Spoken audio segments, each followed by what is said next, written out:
bevind me nu in de gemeente Zeewolde. En dit stuk heet de Laakse Slenk. Een oude rivierloop. Heel lang geleden. Waarschijnlijk in de ijstijd. Toen het hier droog lag. Of na de inpoldering is er een stuk natuurgebied van gemaakt. Met wat kunstwerken. Dan gaan we even kijken.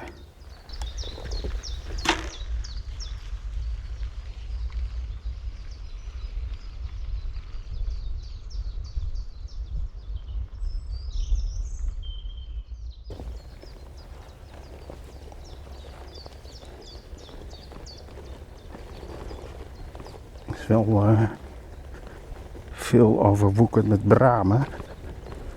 Dus je moet wel oppassen voor lekke banden.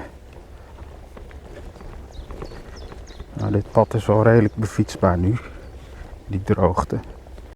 Dus even bij dit kunstwerk kijken.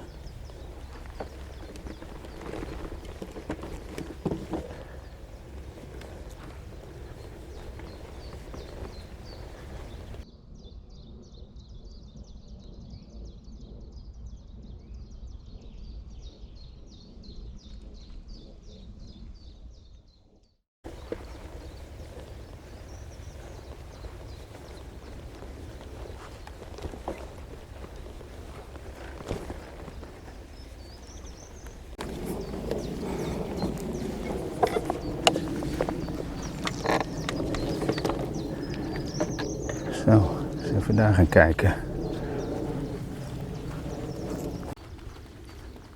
Dit moet een scheepswrak voorstellen.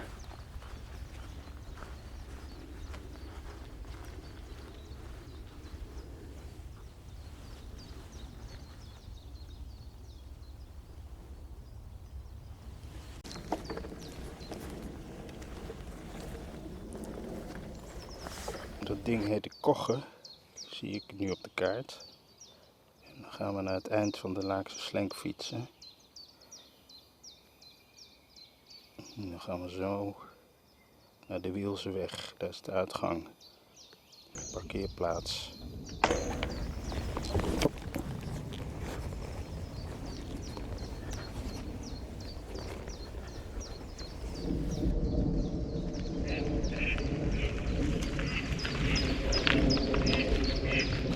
We hebben nu de Kogge verlaten en dan fiets ik richting de Wielseweg. Zo langs de Slenk. Het pad is heel goed begaanbaar. Beter dan de vorige keer. Toen was het veel te nat.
Bijna aan het eind van de Laakse Slenk.